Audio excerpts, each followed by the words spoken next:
some more of the Christmas Carol. That's right. Long time no see. That's crazy. I know, right? So, let me just check if this ear still works, because I messed up this ear in my previous ASMR. Hello, welcome. Hello. Yes, I had quite a chaotic week this week, so let's try and settle in to a relaxing reading session. Yes. Welcome, hello, welcome in. Haven't seen you in weeks. I know, that's crazy. Okay, so let's see. Gotta make sure that I have my book in front of me.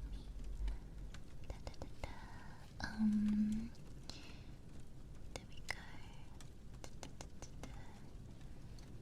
Yep. Oh.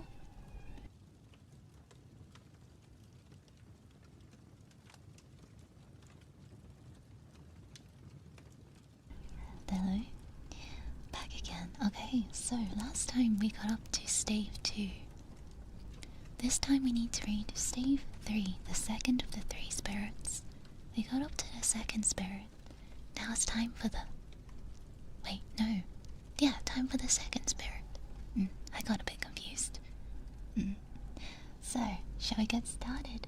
Shall we? Yes. Make sure to stay hydrated as well. Okay. This one is quite a long story. The ghost of Christmas right now. I think so. So, buckle in, because there's quite a lot to read. I'm not sure if I'll finish it today, but we'll see. Hello, welcome in. Okay, stave 3, the second of the 3 spirits. Awakening in the middle of the prodigiously tough snore and sitting up in a bed to get his thoughts together, Scrooge had no occasion to be told that the bell was again on the stroke of 1. He felt he was restored to consciousness in the right nick of time, for the special purpose of holding a conference with the second messenger, dispatched him through Jacob Marley's intervention. But finding that he had turned uncomfortably cold when he began to wonder which of his curtains this new spectre would draw back, he put him very well aside with his own hands, laying down again, established a sharp lookout all around the bed, for he wished to challenge the spirit on the moment of its appearance, and did not wish to be taken by surprise and made nervous. Gentlemen of the free and easy sort, who plumed themselves on being acquainted with a move I'll do, and being unusually equal to the time of day, express the wide range of their capacity for adventure by observing that they are good for anything from pitch and toss to manslaughter, between which opposite extremes, no doubt, there lies tolerably wide and comprehensive range of subjects. Without venturing for Scrooge quite as hardly as this, I don't mind calling on you to believe that he was ready for a good broad field of strange appearances, and that nothing between a baby and rhinoceros would have astonished him very much. Now, being prepared for almost anything, he was not by any means prepared for nothing, and consequently, when the bell struck 1 and no shape appeared, he was taken with a violent fit of trembling. 5 minutes, 10 minutes, a quarter of an hour went by, yet nothing came. All this time he laid upon his bed, the very core and centre of a blaze of a ruddy light, which streamed upon it when the clock proclaimed the hour, and which, being only light, was more alarming than a dozen ghosts, as he was powerless to make out consolation of knowing it. At last, however, he began to think, as you or I would have thought at first, for it is always the person not in predicament who knows what ought to have been done, and would unquestionably have done it too. At last, I say, he began to think that the source and the secret of this ghostly light might be in the adjoining room, from whence, on further tracing it seemed to shine. This idea taking a full possession of his hand, he got up softly and shuffled in his slippers to the door. The moment Scrooge's hand was on the lock, a strange voice called him by his name and bade him enter.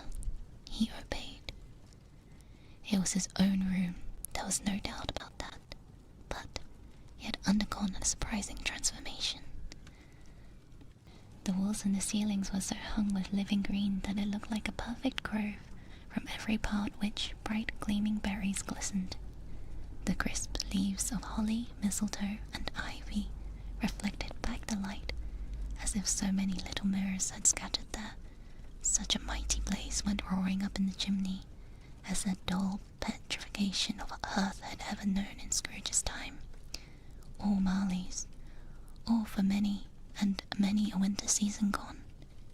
Heaped up on the floor to form a kind of throne were turkeys, geese, game, poultry, prawn, great joints of meat, sucking pigs, long wreaths of the punch, of sausage, mince pies, plum puddings, barrels of oysters, red hot chestnuts, cherry-cheeked apples, juicy oranges, luscious pears, immense 12 cakes, and seeing bowls of plenty's horn and held it up tight.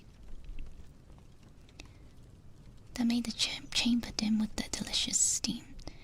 In easy state upon this couch there sat a jolly giant glorious to see, who bore a glowing torch in shape not unlike Plenty's horn and helped it high up to shed its light on Scrooge as he came peeping round the door. "Come in," exclaimed the ghost, "come in, and know me better, man." Scrooge entered timidly and hung his head before the spirit. He was not dogged, Scrooge had been, but through the spirit's eyes were clear and kind. He did not like to meet them. "I am the ghost of Christmas present," said the spirit. "Look upon me." Scrooge reverently did so. It was clothed in one single green robe or mantle, bordered with white fur. This garment hung so loosely on the figure that its capacious breast was bare, as if disdaining to be warded or concealed by any artifice. Its feet, observable beneath the ample folds of the garment, were also bare, and on its head it wore no other covering than the holly wreath, set here and there with shining icicles. Its dark brown curls were long and free as its genial face, its sparkling eye, its open hand, its cheery voice, its unconstrained demeanour, and its joyful air. Girded round its middle was an antique scabbard, but no sword was in it, and the ancient sheath was eaten up with rust. "You have never seen the like of me before," exclaimed the spirit. "Never," Scrooge made answer to it. "I've never walked forth with the youngest members of my family, meaning, for I am very young, my elder brother born in these later years," pursued the phantom. "I don't think I have," said Scrooge. "I'm afraid I have not. Have you had many brothers, spirit?" "More than 1800, said the ghost. "A tremendous family to provide for," muttered Scrooge. The ghost of Christmas present rose. "Spirit," said Scrooge submissively, "conduct me where you will. I went forth last night on compulsion, and learnt a lesson, which is working now. Tonight, if you have aught to teach me, let me profit by it." "Touch my robe." Scrooge did as he was told, and held it fast. Holly, mistletoe, red berries, ivy, turkeys, geese, game, poultry, prawn, meat, pigs, sausages, oysters, pies, puddings, fruit, and punch all vanished instantly. So did the room, the fire, the ruddy glow, the hour of the night. They stood in the city streets on Christmas morning, where the people had made rough but brisk and not unpleasant kind of music in scraping the snow from the pavement in front of their dwellings, and from the top of their houses, whence it was mad delight to the boys to see, it come plumping down the road and splitting into artificial little snowstorms. The house fronts looked black enough, the windows blacker, contrasting with the smooth white sheet of snow upon the roofs, and with the dirtier snow upon the ground, which last deposit had been blown up deep furrows by the heavy wheels of carts and wagons, furrows that have crossed and recrossed each other hundreds of times, where the great streets branched off and made intricate channels hard to trace in the thick yellow mud and icy water. The sky was gloomy, and the shortest streets were choked up with dingy mist, half thawed, half frozen, whose heavier particles descended in a shower of sooty atoms, as if all the chimneys in Great Britain had, by one consent, caught fire and were blazing away to their dear heart's content. There was nothing very cheerful in the climate or town, yet there was an air of cheerfulness abroad that the clearest summer air and brightest summer sun might have endeavoured to diffuse in rain. For the people who were shovelling away on the housetops were jovial and full of glee, calling out to one another from the parapets, and now, then exchanging a viciatus snowball, better-natured missile, far than any wordy jest, laughing heartily if it went right and not less heartily if it went wrong. The poulterers' shops were still half open, and the fruiterers were radiant in their glory. There were great round pot-bellied baskets of chestnuts, shaped like the waistcoats of jolly old gentlemen, lolling at the doors and tumbling out onto the street in their apoplectic opulence. There were ruddy, brown-faced, broad-curved Spanish onions shining in the fatness of their growth, like Spanish friars, and winking from their shelves in wanton slyness at the girls as they went by, glanced demurely at the hung-up mistletoe. There were pears and apples, clustered high. In blooming pyramids there were bunches of grapes made in the shopkeeper's benevolence that dangled from capricious hooks that people's mouths might water as they passed. There were piles of filberts, mossy and brown, recalling in their fragrance ancient walks among the woods, and pleasant shufflings ankle-deep through the withered leaves. There were Norfolk biffins, squat and swarthy, setting off the yellow of the oranges and lemons, and, in the great compactness of their juicy persons, urgently entreating and beseeching to be carried home in paper bags and eaten after dinner. The very gold and silver fish set forth among these choice fruits and bowls, though members of a dull and stagnant-blooded race, appeared to know that there was something going on, and, to a fish, went gasping round and round in their little world in slow, passionless excitement. The grocers, oh the grocers, nearly closed, with perhaps 2 shutters down, or 1, but through these gaps such glimpses. It was not alone that the scales descending in the counter made a merry sound, or the twine and the roller parted company so briskly that the canisters were rattled up and down like juggling tricks, or even that the blended sense of tea and coffee was so grateful to the nose, or even that the raisins were so plentiful and rare, the almonds so extremely white, the sticks of cinnamon so long and straight, the other spices so delicious, the candied fruits so caked and spotted with molten sugar as to make the coldest lookers on feel faint and subsequently bilious. Nor was it that the figs were moist and pulpy, or that the French plumes blushed in modern tartness from their highly decorated boxes, or that everything was good to eat and in its Christmas dress. But the customers were all so hurried and so eager in the hopeful promise of the day that they tumbled up against each other at the door, crushing their wicker baskets, wildly and left their purchases upon the counter and came running back to fetch them, and committed hundreds of the like mistakes in the best humour possible. While the grocer and his people were so frank and fresh that the polished hearts with it, which they fastened to the aprons behind, might have been their own, worn outside for general inspection and for Christmas tours to peck at if they chose. But soon the steeples called good people all to church and chapel, and away they came, flocking through the streets in their best clothes, with their gayest faces, and at the same time there emerged from scores of by-streets, lanes, and nameless turnings innumerable people carrying their dinners to bakers' shops. The sight of these poor revellers appeared to interest the spirit very much, for he stood with Scrooge beside him in the baker's doorway, taking off the covers as the bearers passed, sprinkled incense on their dinners from this porch.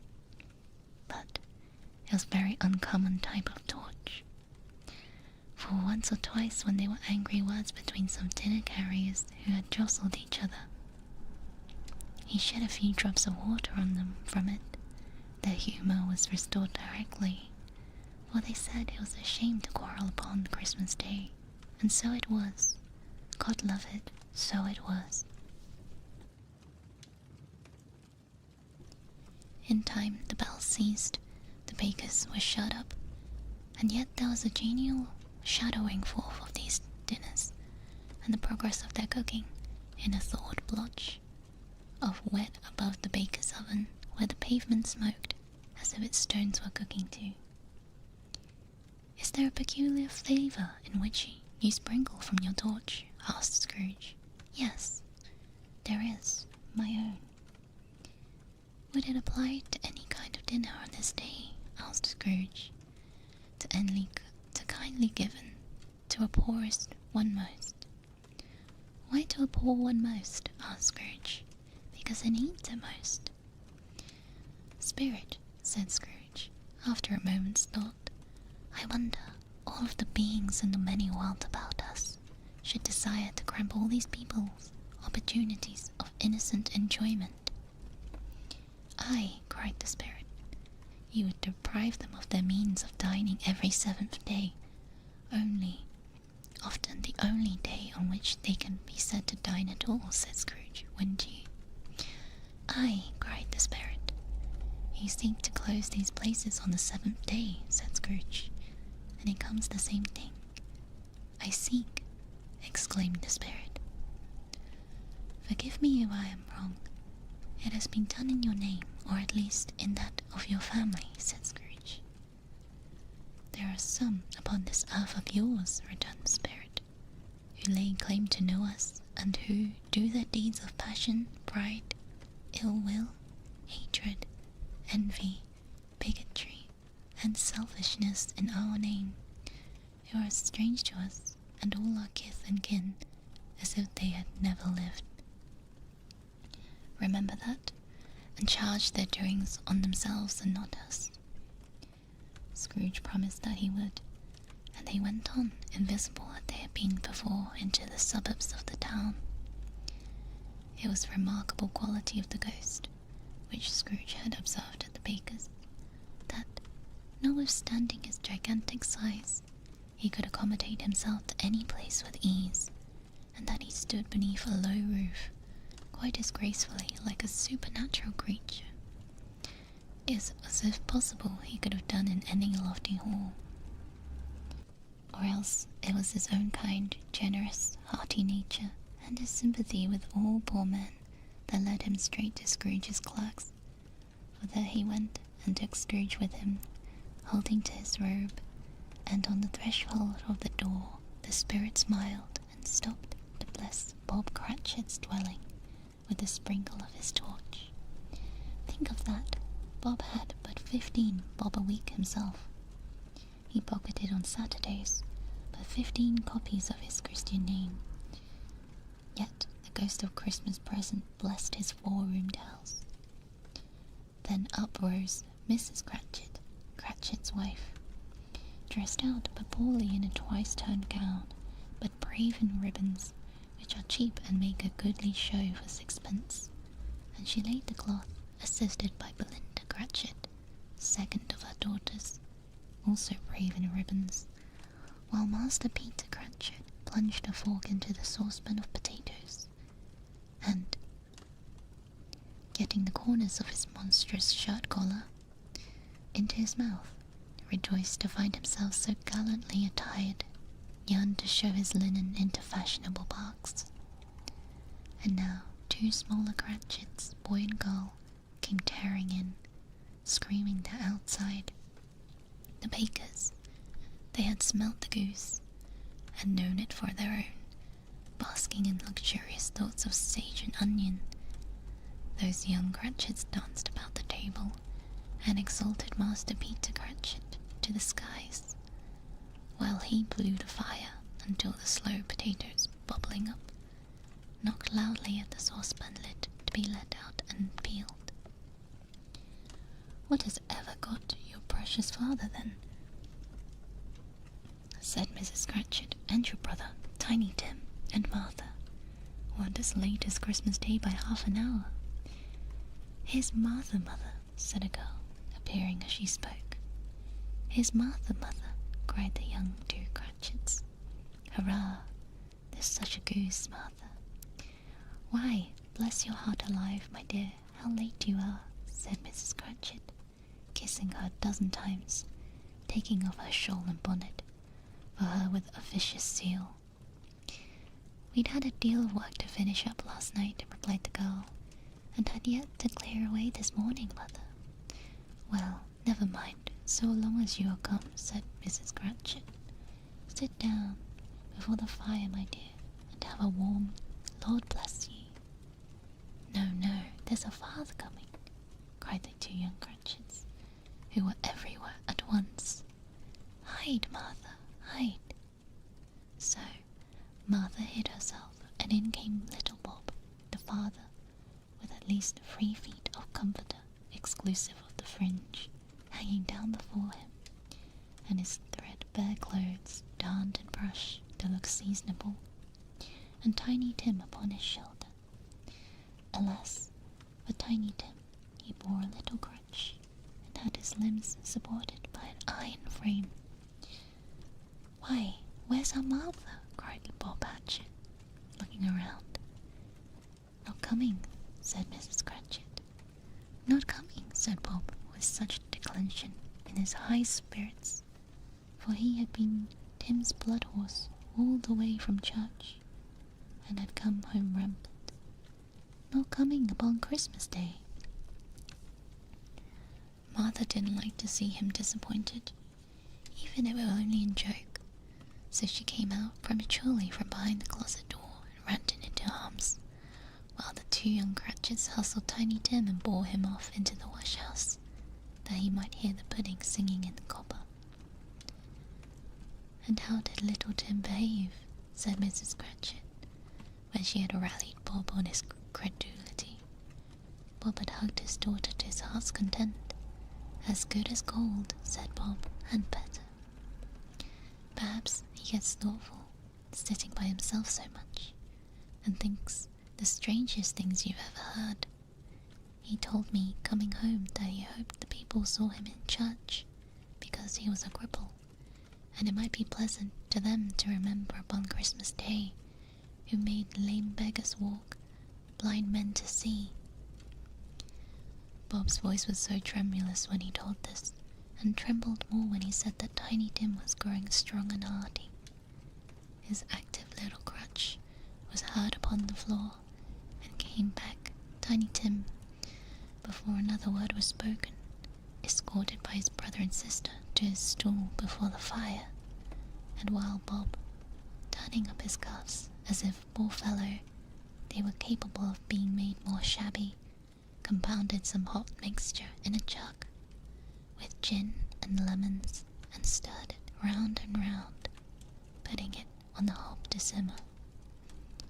Master Peter and the 2 young Cratchits went to fetch the goose, with which they soon returned in high procession.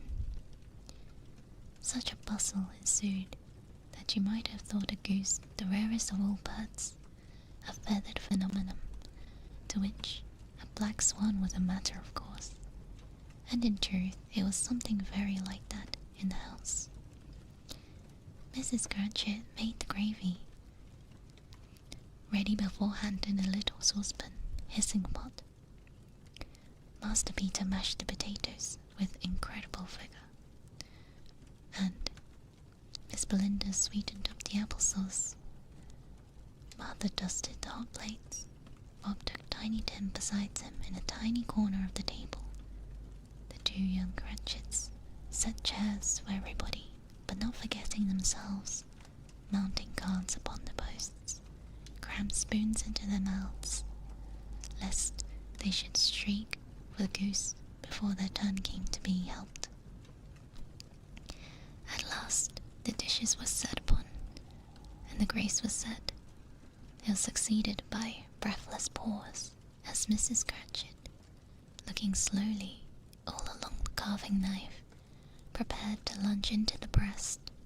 But when she did, when the long-expected gush of stuffing issued forth, one murmur of delight arose all around the board, and even Tiny Tim, excited by the two young Cratchits, beat on the table with the handle of his knife and feebly cried, "Hurrah!"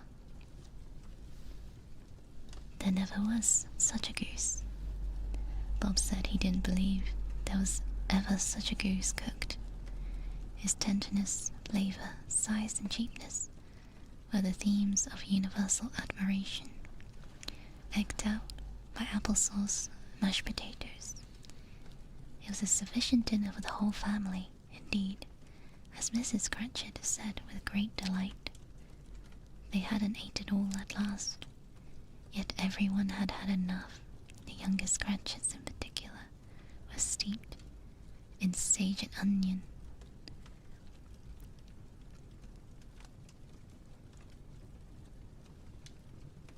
To the eyebrows, but now, the plates being changed by Miss Belinda, Mrs. Cratchit left the room alone, too nervous to bear witness, to take the pudding up and bring it in. Suppose it should not be done enough. Suppose it should break in turning out. Suppose someone should have got over the wall of the backyard and stolen it, while they were merry with goose. A supposition at which the two young Cratchits became livid. All sorts of horrors were supposed. Hello, a great deal of them. A great deal of steam. The pudding was out of the copper, a smell like washing day. That was the cloth, a smell like eating house and pastry cooks. Next door to each other were the laundresses. Next door to that was pudding. In half a minute Mrs. Cratchit entered, flushed but smiling proudly, with the pudding, like a speckled cannonball, so hard and firm, blazing in half and half of a quantum of ignited brandy, bedight with Christmas holly stuck in the top. "Oh, a wonderful pudding," Bob Cratchit said, calmingly too, that he regarded it as the greatest success achieved by Mrs. Cratchit since their marriage. Mrs. Cratchit said that now the weight was off her mind, she would confess she had her doubts about the quantity of flour. Everyone had something to say about it, but nobody said or thought it was all a small pudding for a large family.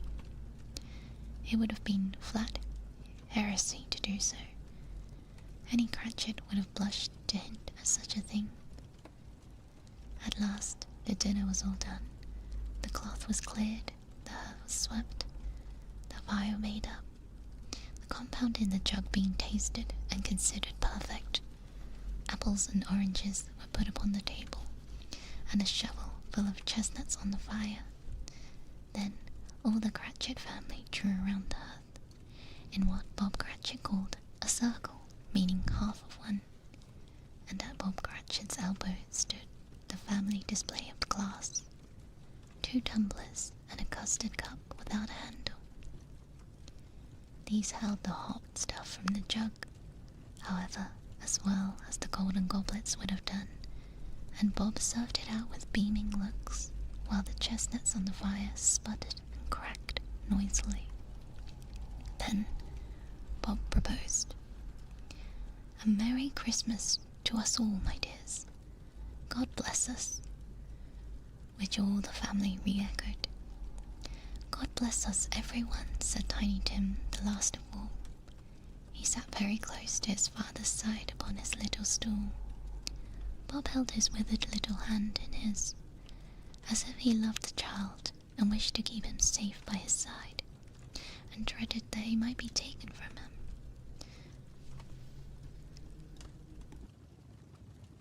"Spirit," said Scrooge, with an interest he had never felt before, "tell me if Tiny Tim will live." "I see a vacant seat," replied the ghost, "in the poor chimney corner, and a crutch without an owner, carefully preserved. If these shadows remain unaltered by the future, the child will die." "No, no," said Scrooge. "Oh no, kind spirit, say he will be spared." "If these shadows remain unaltered by the future, none other of my race," returned the ghost, "will find him here. What then? If he be like to die, he had better do it, and decrease the surplus population." Scrooge hung his head to bear to hear his own words quoted by the spirit, and was overcome with penitence and grief. "Man," said the ghost, "if man you be in heart, not adamant, forbear that wicked cant until you have discovered what surplus is, and where it is. Will you decide what men shall live, what men shall die? It may be that in the sight of heaven you are more worthless and less fit to live than millions like this poor man's child. Oh God, to hear the insect on the leaf pronouncing on the too much life among his hungry brothers in dust." Scrooge bent before the ghost's rebuke, trembling cast upon his eyes upon the ground.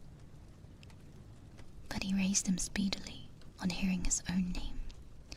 "Mr. Scrooge," said Bob. "I'll give you Mr. Scrooge, the funder of the feast, the founder of the feast." "The founder of the feast, indeed," cried Mrs. Cratchit, reddening. "I wish I had him here. I'd give him a piece of my mind to feast upon, and I hope he'd have good appetite for it too." "My dear," said Bob, "the children—" "Christmas Day. It should be Christmas Day, I am sure," said she, "on which one drinks the health of such an odious, stingy, hard, unfeeling man as Mr. Scrooge. You know he is, Robert. Nobody knows it better than you do, poor fellow." "My dear," was Bob's mild answer, "Christmas Day." "I'll drink to his health for your sake and the day's," said Mrs. Cratchit, "but not for his. Long life to him, a Merry Christmas and Happy New Year. He'll be very merry and very happy, I have no doubt." The children drank the toast after her. It was the first of their proceedings which had no heartiness. Tiny Tim drank it all, last of all, but he didn't care twopence for it. Scrooge was the ogre of the family. The mention of his name casted a dark shadow on the party, which was not dispelled for full 5 minutes.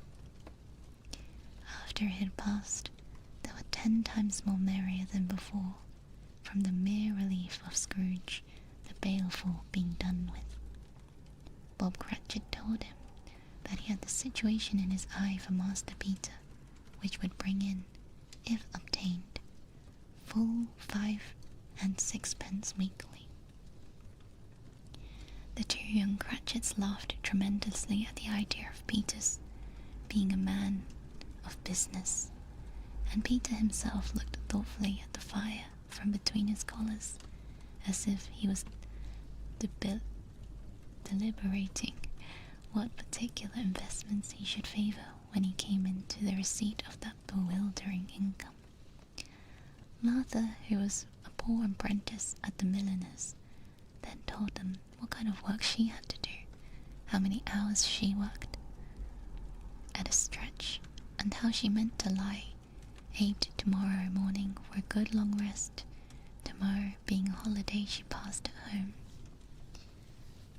Also, how she had been Countess and the Lord some days before, and how the Lord was much about as tall as Peter, and which Peter pulled up his collar so high that you couldn't have seen his head if you had been there. All this time the chestnuts and the jug went round and round, and by they had a song about a lost child travelling in the snow, from Tiny Tim, who had a plaintive little voice and sung it very well indeed. There was nothing of high work, mark in his.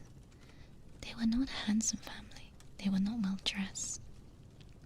Their shoes were far from being waterproof, their clothes were scanty, and Peter might have known, very likely did, the insiders of a pawnbroker's.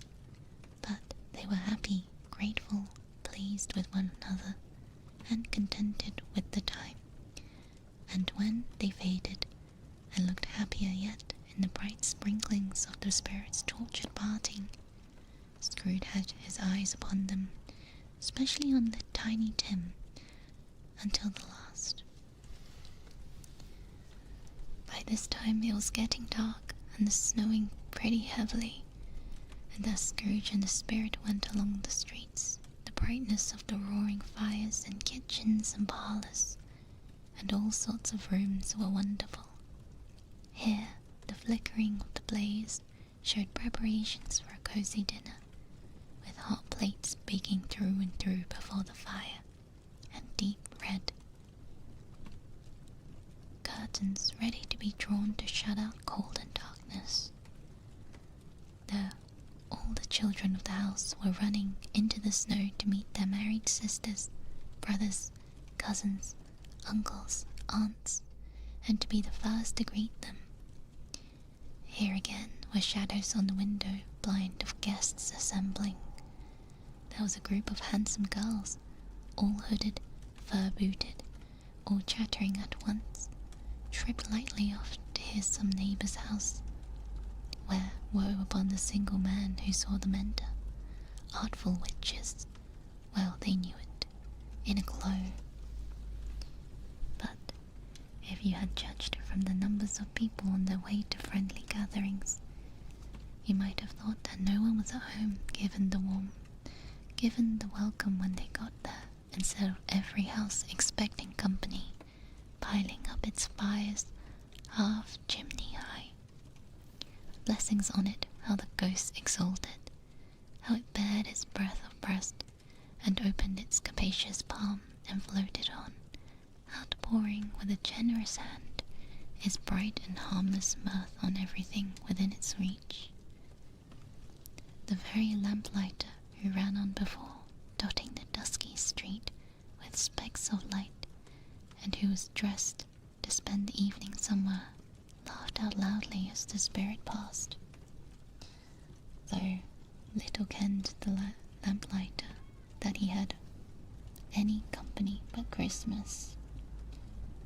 And now, without a word of warning from the ghost, they stood up upon a bleak and a desert moor, where monstrous masses of rude stone were cast about, as though they were burial place of giants, and water spread itself wheresoever it listed, or would have done so, but with a frost that held it prisoner, and nothing grew but moss and furze, and coarse rank grass.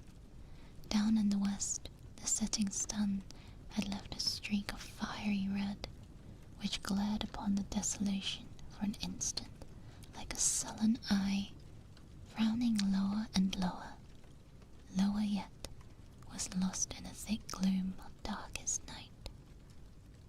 "What place is this?" asked Scrooge. "A place where miners live, who labour in the bowels of the earth," returned the spirit. "But they know me, see." A light shone from the window of a hut, and swiftly they advanced towards it, passing through the wall of mud and stone, they found a cheerful company assembled around a glowing fire. An old man and a woman with their children and their children's children, and another generation before that, decked out gaily in their holiday attire. The old man in a voice that seldom rose above the howling of the wind. Upon the barren waste was singing them a Christmas song. It had been a very old song where he was a boy, and from time to time they all joined in on the chorus. So, surely as they raised their voices, the old man got quite blithe and loud, and so surely they stopped. His vigor sank again.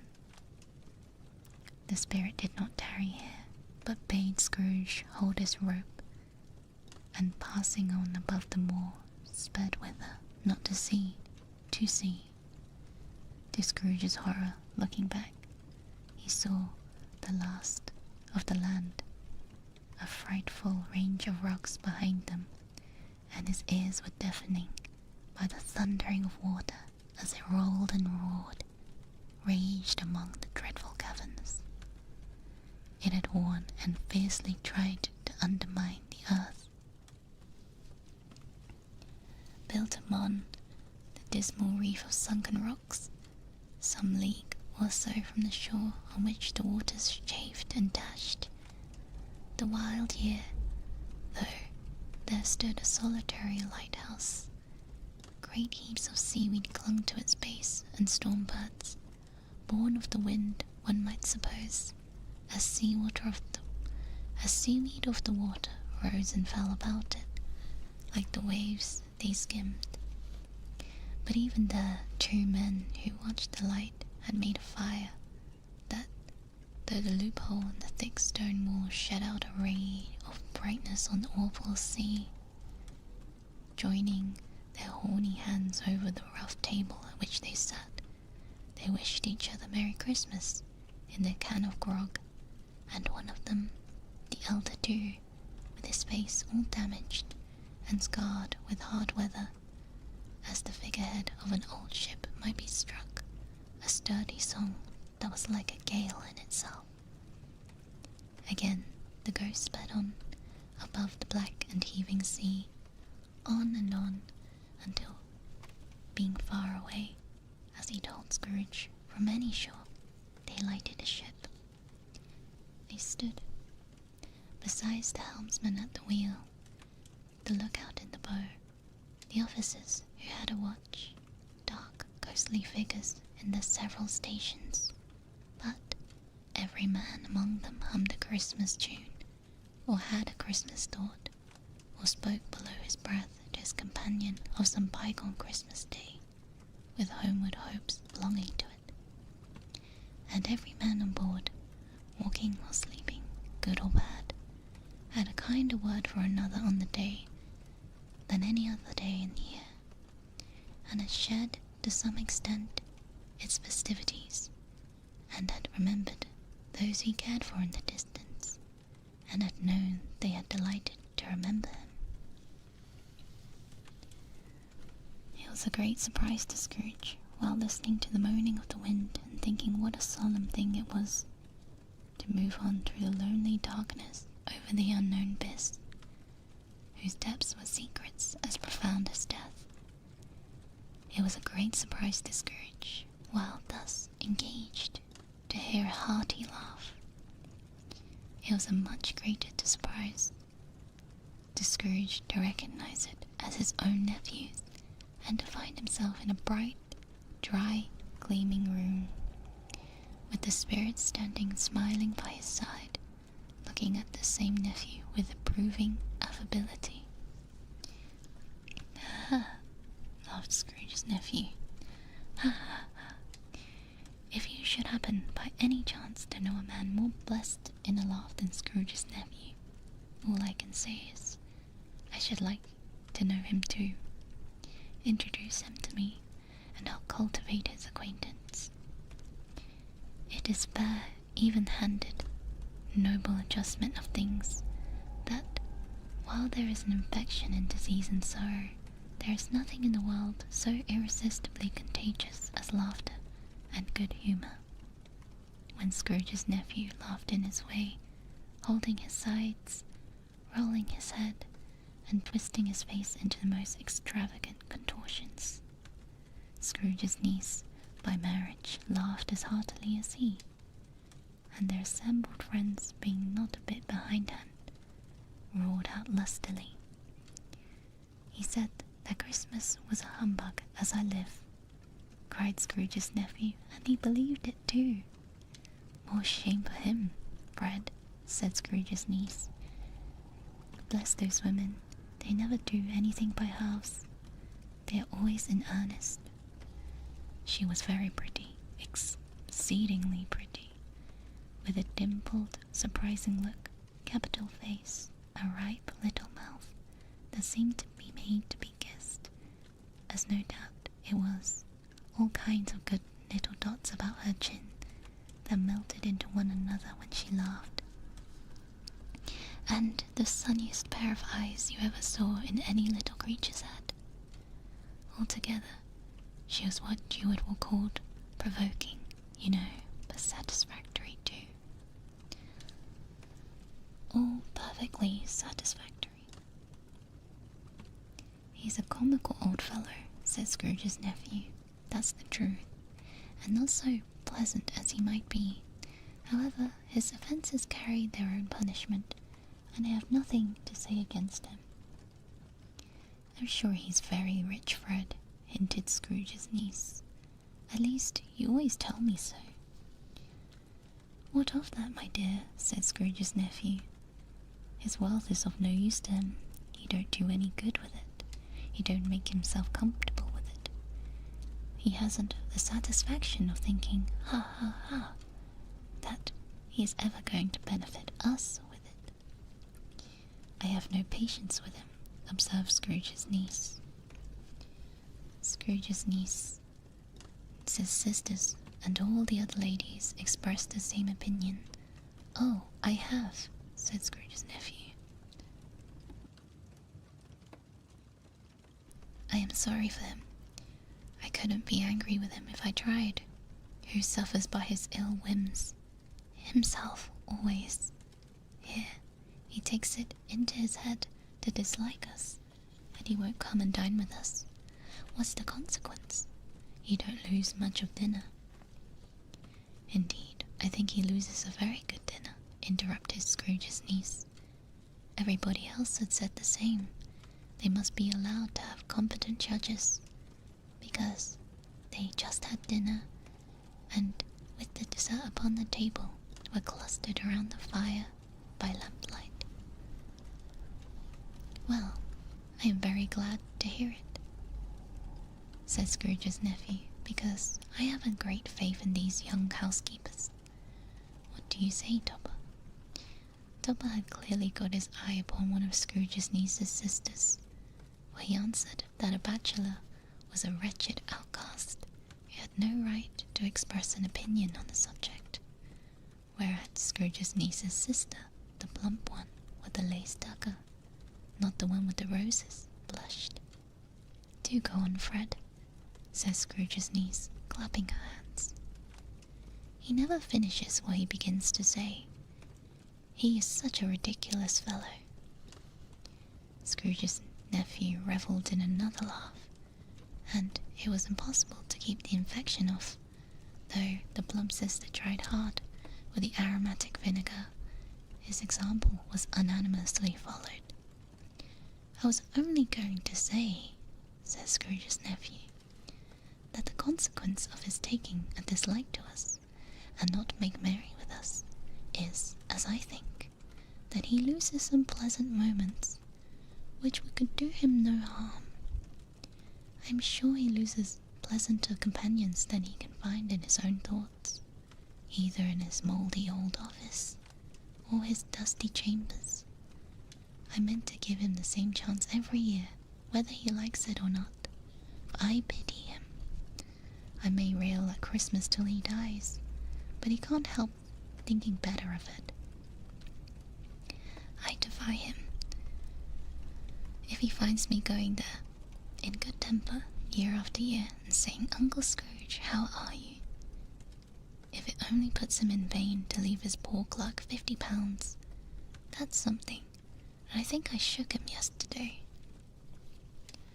It was their turn to laugh now at the notion of shaking Scrooge, but being thoroughly good-natured and not much caring what they laughed at, so they laughed at any rate. He encouraged them in their merriment and passed the bottle joyously.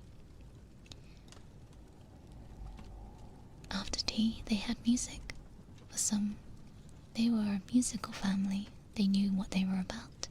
They sung a glee or catch, and I can assure you, especially Topper, who could growl away at the bass like a good one, never swell the large veins on his forehead or get red in the face over it. Scrooge's niece played well upon the harp, and played among other tunes a simple little air, which had been familiar to the child who fetched Scrooge from the boarding school, as he had been reminded by the ghost of the Christmas past. When this strain of music sounded, all the things that the ghost had shown him came upon his mind. He softened more and more, and thought that he could have listened to it often years ago. He might have cultivated the kindness of life for his own happiness, with his own hands, without resorting to Sexton's spade that buried Jacob Marley. But they didn't devote the whole evening to music. After a while, they played forfeits, for it is good to be children sometimes. Never better at Christmas, when its mighty fun founder was a child himself. Stop. There was the first game at Blind Man's Buff. Of course there was.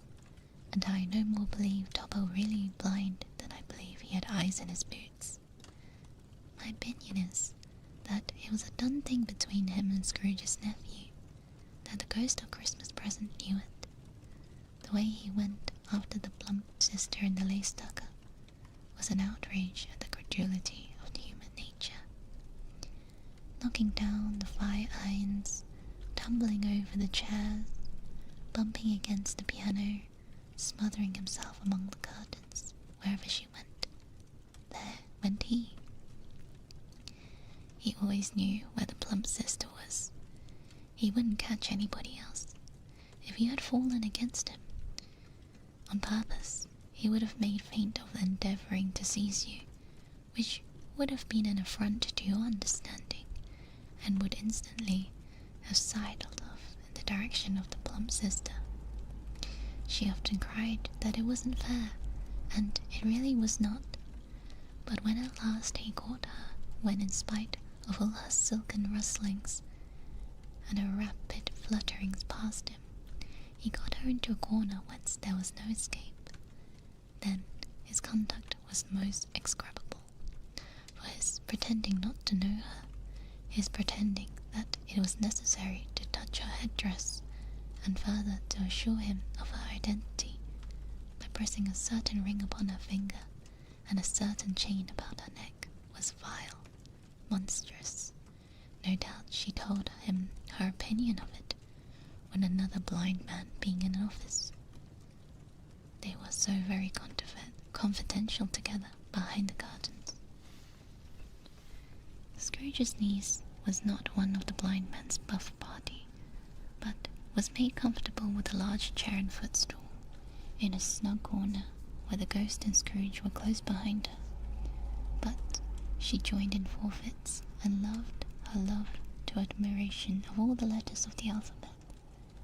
Likewise at the game of how, when, and where, she was very great, to the secret joy of Scrooge's nephew, beat her sisters hollow, though they were sharp girls too, as Topper would have told you. There might have been 20 people there, young and old, but they all played, and so did Scrooge, for wholly forgetting in the interest he had in them and what was going on, that his voice made no sound in their ears. Sometimes he came out with his guess quite loud, very often guessed quite right, too, for the sharpest needle, best Whitechapel, warranted not to cut in the eye, and was not sharper than Scrooge, blunt as he took it in his head to be. The ghost was greatly pleased to find him in this mood, and looked upon him with such favour that he begged like a boy to be allowed to stay until the guest departed. But the spirit said he could not be done. "Here is a new game," said Scrooge. One half hour, spirit, only one. It was a game called Yes No, where Scrooge's nephews had to think of something, and the rest must find out what. He only answering to their questions yes or no, as the case was. The brisk fire of the questioning to which he was exposed elicited from him. He was thinking of an animal, a live animal, a rather disagreeable animal, a savage animal, an animal that growled and grunted sometimes, and talked sometimes, and lived in London, and walked out about the streets, and wasn't made a show of, and wasn't led by anybody, didn't live in a menagerie, and was never killed in a market, was not a horse, an ass, or a cow, or a bull, or a tiger, or a dog, or pig, or cat, or bear. And very fresh question that was put in him, his nephew burst into a fresh roar of laughter, and it was so inexpressibly tickled that he obliged to get up off the sofa and stamp. At last, the plump sister, falling into a similar state, cried out, "I found it! I know what it is! Fred, I know what it is!" "What is it?" cried Fred. "It's your Uncle Scrooge." Which certainly was.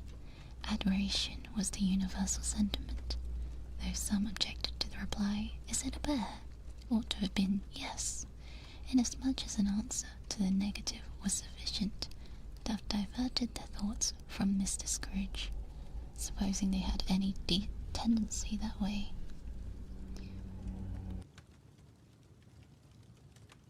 "He has given us plenty of merriment, I am sure," said Fred, "and it would be ungrateful to not drink to his health.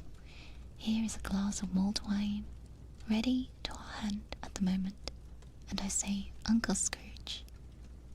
"Well, Uncle Scrooge," they cried. "A Merry Christmas and Happy New Year to the old man, whatever he is," said Scrooge's nephew. "He wouldn't take it from me, but he may have it, nevertheless. Uncle Scrooge." Uncle Scrooge had imperceptibly become so gay and light of heart that he would have pledged the unconscious company in return, and thanked them in an audible speech if the ghost had given him time. But the whole scene passed off in the breath of the last words spoken by his nephew, and he and the spirit were again upon their travels. Much they saw, and far they went, many homes they visited, but always with a happy end. The spirit stood beside sick beds, and they were cheerful, on foreign lands. And where the vain man in his little brief authority had not made fast the door and barred the spirit out, he left his blessing and taught Scrooge his precepts. It was a long night, if it were only a night, but Scrooge had his doubts of his own, because the Christmas holidays appeared to be condensed into the space of time they passed together. It was strange, too, that while Scrooge remained unaltered in his outward form, the ghost grew older, clearly older. Scrooge had observed this change, but never spoke of it until they left the children's 12th night party, when looking at the spirit as they stood together in the open place. He noticed its hair was grey. "Are spirits' lives so short?" asked Scrooge. "My life upon this globe is very brief," replied the ghost. "It ends tonight." "Tonight!" cried Scrooge. "Tonight at midnight. Hark, the time is drawing near." The chimes were ringing the 11:15 at the moment. "Forgive me if I am not justified in what I ask," said Scrooge, looking intently at the spirit's robe, "but I see something strange and not belonging to myself protruding from your skirts. Is it a foot or a claw? It might be a claw, for the flesh there is upon it, was the spirit's sorrowful reply. Look here. From the foldings of its robe, it brought 2 children, wretched, abject, frightful, hideous, miserable. They knelt down at its feet and clung upon the outside of its garment. Oh man, look here, look down here, exclaimed the ghost. They were a boy and girl, yellow, meagre, ragged, scowling, wolfish, but prostrate too in their humility. Where graceful youth should have filled their features out and touched them with freshest tints, a stale and shriveled hand like that of age had pinched and twisted them, pulled them into shreds. Where angels might have sat and enthroned devils lurked and glared out menacing. No change, no degradation, no perversion of humanity in any grade, through all the mysteries of wonderful creation, as monsters half so horrible and dread. Scrooge started aback, appalled. Having shown them his way, he tried to say they were fine children, but the words checked themselves, rather than to be parties to a lie of such enormous magnitude. Spirit, are they yours? Scrooge could say no more. They are man's, said Spirit, looking down upon them. They cling to me, appealing from their fathers. This boy is ignorance, this girl is want. Beware them both, and all their degree, but most of all, beware this boy, for on his brow I see written which is doom, unless the writing be erased. Deny it, cried the Spirit, stretching out his hand toward the city. Slander those who tell it. Admit it for your factitious purposes. Make it worse and bide the end. Have they no refuge or resource? Cried Scrooge. Are there no prisons? Said the Spirit, turning on him for the last time with his own words. Are there no workhouses? The bell struck 12. Scrooge looked about him for the ghost and saw it not. As the last stroke ceased to vibrate, he remembered the prediction of old Jacob Marley. Lifting up his eyes, beheld a solemn phantom, draped and hooded, coming like a mist among the ground towards him. Oh my god, that was stave 3. They roasted Scrooge. Thank you, Anime Crowd, thank you. The title of the book is Christmas Carol. Yes. I have to see the Muppets. I have never seen the Muppets before. The Christmas play of the Muppets. I actually need to. I feel like it'll be good for me. My brain is kind of scrambled right now. Let me drink some water. I think my brain is like really dry.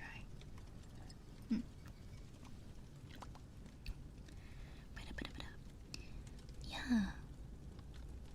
Let's go, Tiny Tim. Yeah, this is the Rem he's talking about. Rem. So mean.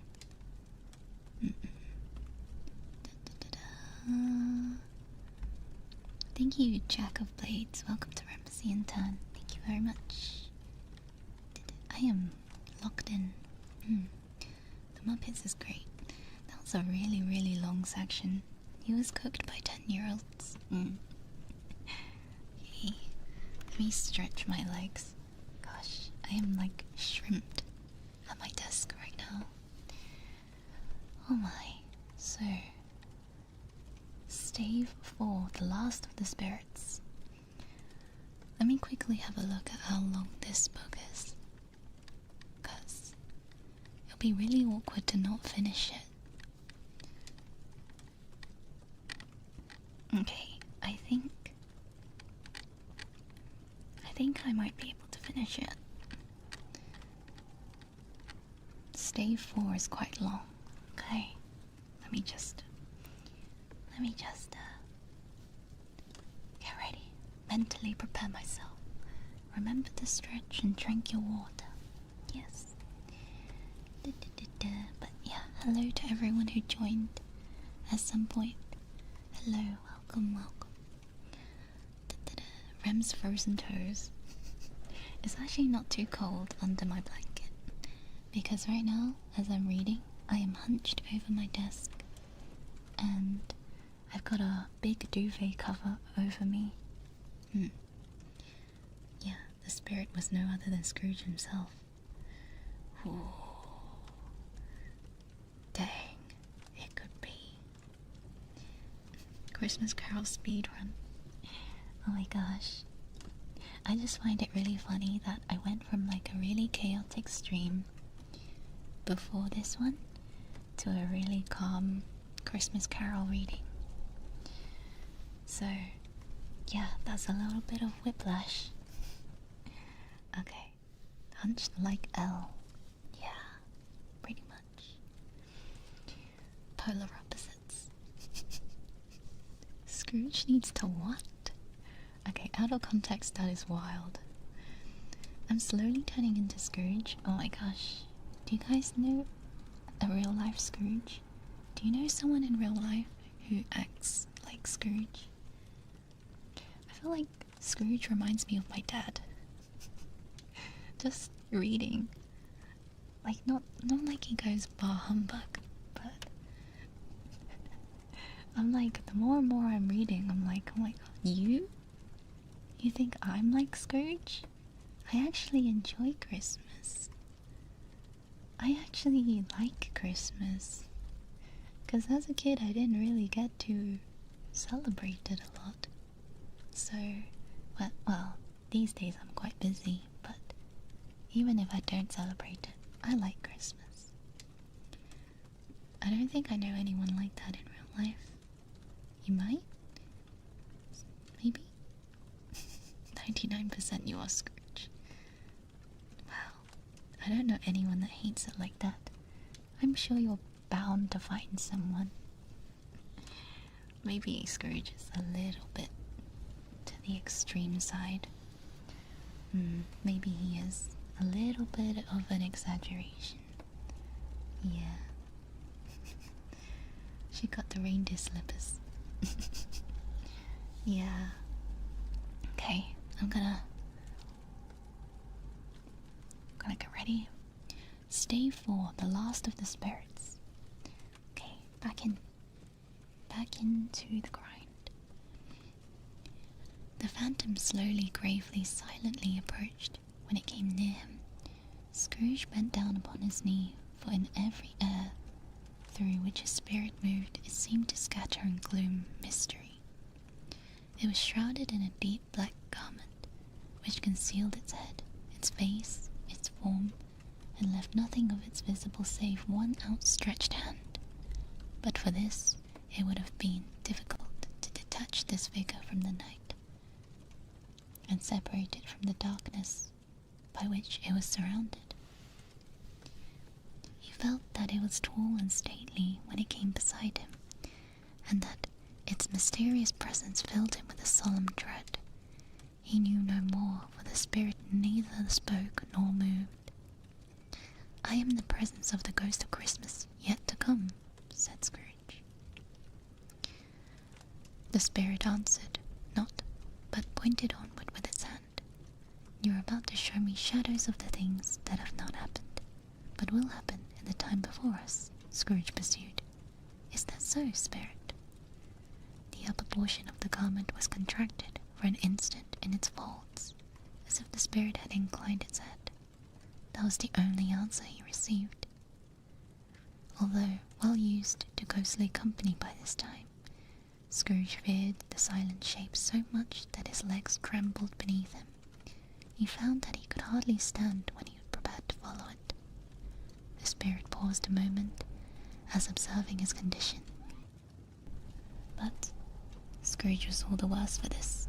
It thrilled him with a vague, uncertain horror to know that behind the dusky shroud there was ghostly eyes intently fixed upon him, while he, though he stretched his own to the utmost, could see nothing but a spectral hand and one great heap of black.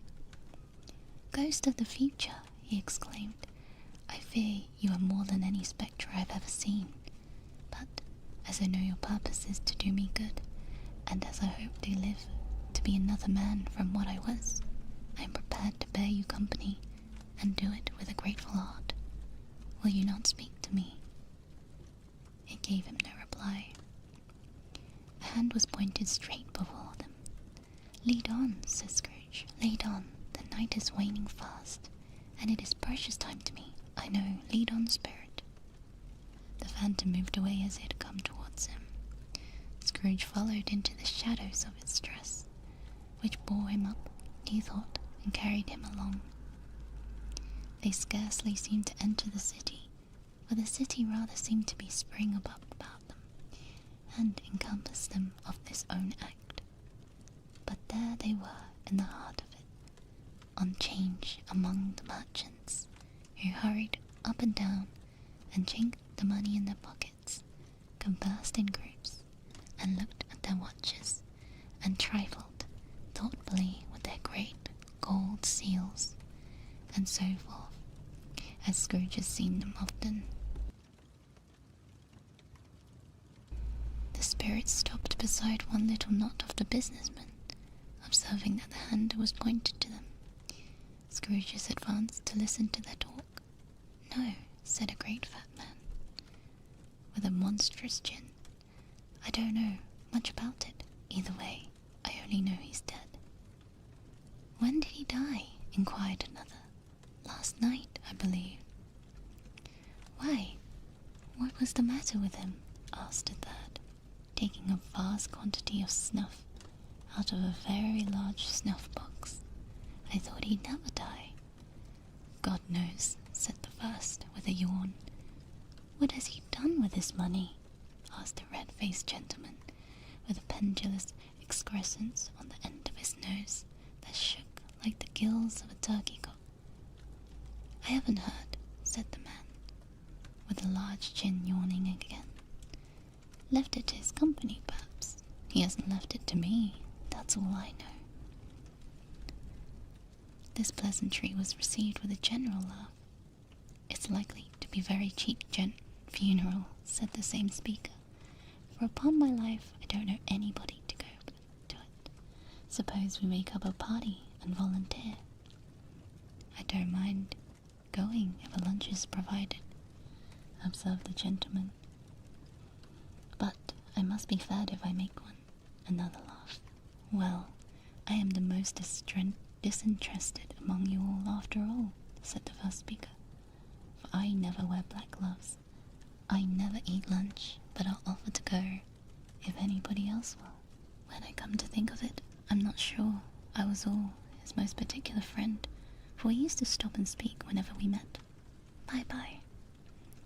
Speakers and listeners strolled away, mixed with other groups. Scrooge knew the men looked towards the spirit for an explanation. The phantom glided onto the street. Its fingers pointed to two persons meeting.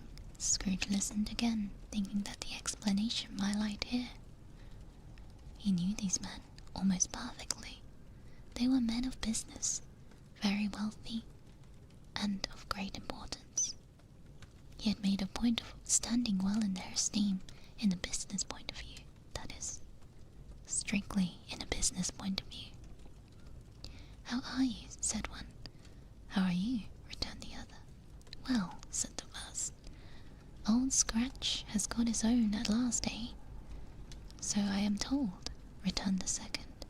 "Cold, isn't it?" Seasonable for Christmas time. You're not a skater, I suppose?" No. Something else to think of. Good morning." Not another word. That was their meeting, their conversation, their parting. Scrooge was at first inclined to be surprised that the spirit should attach importance to conversations apparently so trivial, but feeling assured they must have had some hidden purpose, he set himself to consider what it was likely to be.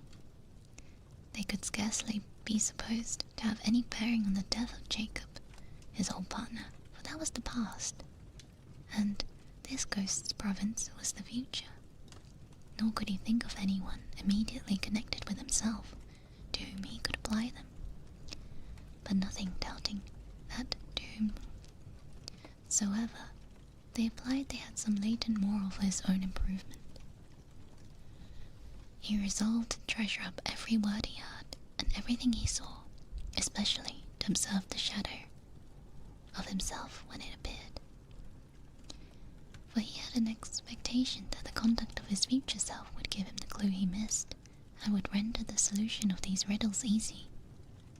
He looked about in the very place for his own image, but another man stood in his accustomed corner, and though the clock pointed to his usual time of the day of being there, he saw no likeness of him among the multitudes that poured in through the porch. It gave him little surprise, however, for he had been revolving in his mind a change of life, and thought and hoped he saw his newborn resolution carried out in this. Quiet and dark, beside him stood the phantom, with its outreached hand. When he roused himself from the thoughtful quest, he fancied from the turn of the hand, and its situation in reference to himself, that the unseen eyes were looking at him keenly. It made him shudder and feel very cold. They left the busy scene and went into the obscure part of town where Scrooge had never penetrated before, although he recognized its situation and its bad repute. The ways were foul and narrow. The shops and houses wretched, people half naked, drunken, ugly. Alleys and archways, like so many cesspools, disgorged their offences of smell and dirt and life among the straggling streets, and the whole quarter reeked with crime, with filth and misery. Far in this den of the infamous resort, there was a low-browed, beetling shop, below a penthouse roof where iron old rags, bottles, bones, and greasy offal were bought.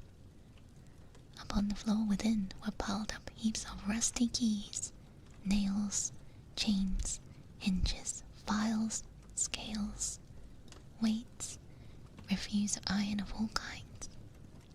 Secrets that few would like to scrutinize were bred and hidden in the mountain of unseemly rags, masses of corrupt fat, sepulchres of bones, sitting in among the wares he dealt in, by a charcoal stove made of old bricks, and was a grey-haired rascal nearly 70 years of age, who had screened himself from the cold air without by a frowsy curtaining of miscellaneous status, hung up a line, and smoked his pipe in the luxury of a calm retirement. Scrooge and the Phantom came into the presence of this man, just as a woman with a heavy bundle slunk into the shop, but she had scarcely entered when another woman, similarly laden, came in too. She was closely followed by a man faded in black, who was no less startled by the sight of them than they had been upon the recognition of each other. After a short period of blank astonishment, in which the old man with the pipe had joined, they all three burst into laugh. "Let the charwoman alone to the first," cried she who had entered first.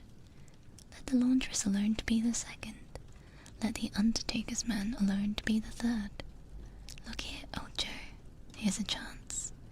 If we hadn't all three met here without meaning it." "You couldn't have met in a better place," said old Joe, removing his pipe from his mouth. "Come into the parlour. You were made free of it long ago, you know. The other two ain't strangers.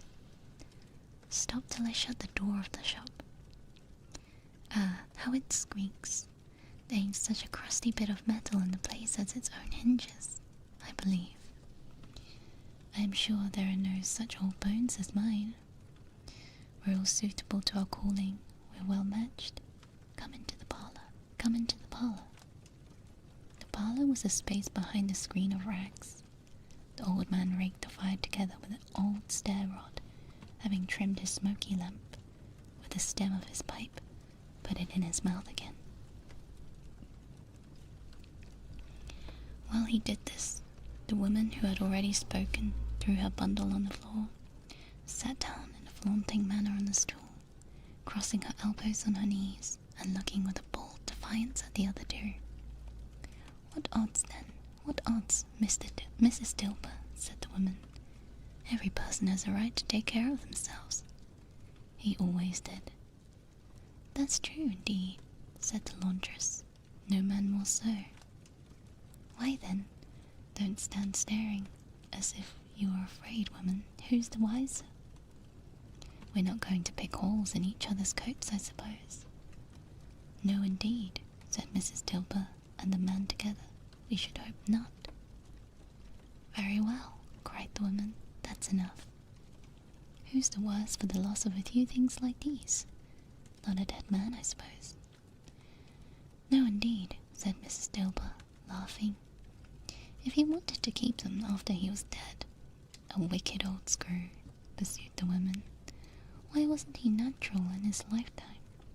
If he had been, he'd have had somebody to look after him while he was struck with death, instead of lying, gasping out his last death, alone by himself." "Is the truest word that was ever spoke," said Mrs. Dilber. "Is a judgment upon him."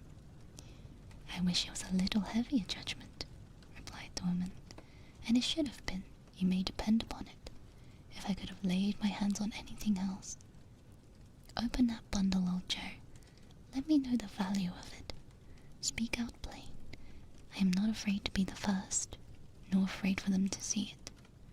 I know very well we were helping ourselves before we met here. I believe so. It's no sin. Open up the bundle, Joe."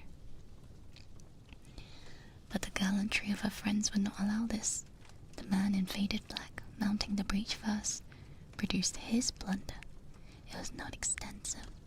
A seal or two, a pencil case, a pair of sleeve buttons, and a brooch of no value. They were severally examined and appraised by old Joe, who chalked the sums he was disposed to give for each upon the wall and added them into total when he found there was nothing more to come. "That's your account," said Joe, "and I wouldn't give it another sixpence if I were to be bald for not doing it. Who's next?" Mrs. Dilber was next. Sheets and towels, a little wearing apparel, 2 old-fashioned silver teaspoons, a pair of sugar tongs, and a few boots. Her account was stated upon the wall in the same manner. "I always give too much to ladies. It's a weakness of mine, and that's the way I ruin myself," said old Joe. "That's your account. If you asked me for another penny and made it an open question, I'd repent of being so liberal and knock off half a crown." "And now undo my bundle, Joe," said the first woman. Joe went down on his knees for the greater convenience of opening it. Having unfastened a great many knots, dragged out a large and heavy roll of dark stuff. "What do you call this?" said Joe. "Bed curtains." "Ah," replied the young woman, laughing and leaning forward on her crossed arms. "Bed curtains. You don't mean you took them down, rings and all, with him lying there?" said Joe. "Yes, I do," replied the woman. "Why not?" "You're born to make your fortune," said Joe, "and you'll certainly do it." "I certainly shan't hold my hand when I can get anything in it by reaching out. For the sake of such a man he was, I promise you, Joe," returned the woman coolly. "Don't drop the oil upon the blankets now." "His blankets?" asked Joe. "Whose else do you think?" replied the woman. "He isn't likely to take cold without them, I dare say."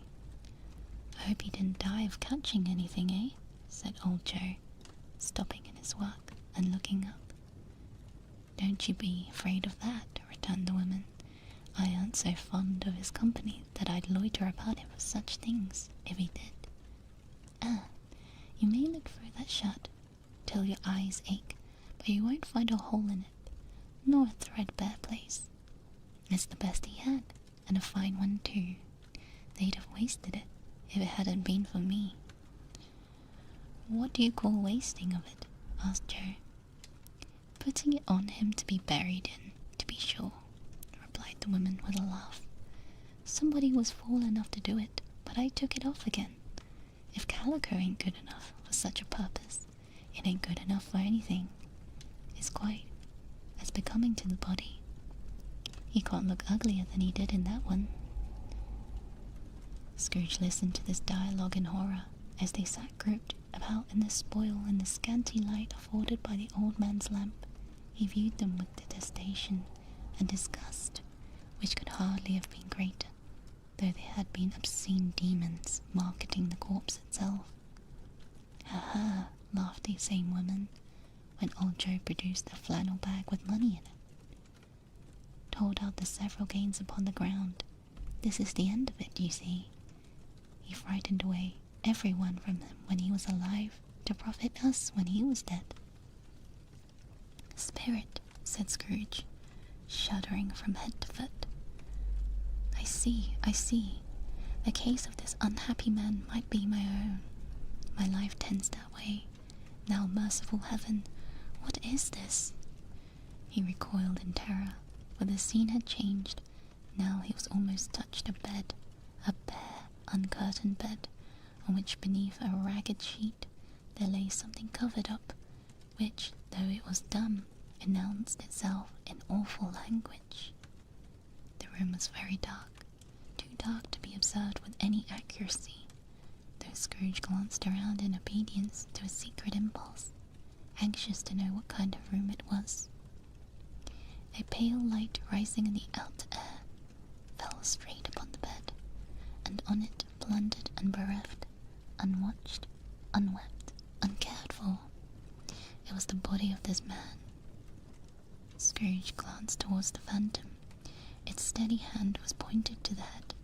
The cover was so carelessly adjusted that the slightest raising of it, the motion of a finger upon the Scrooge's part, would have disclosed the face.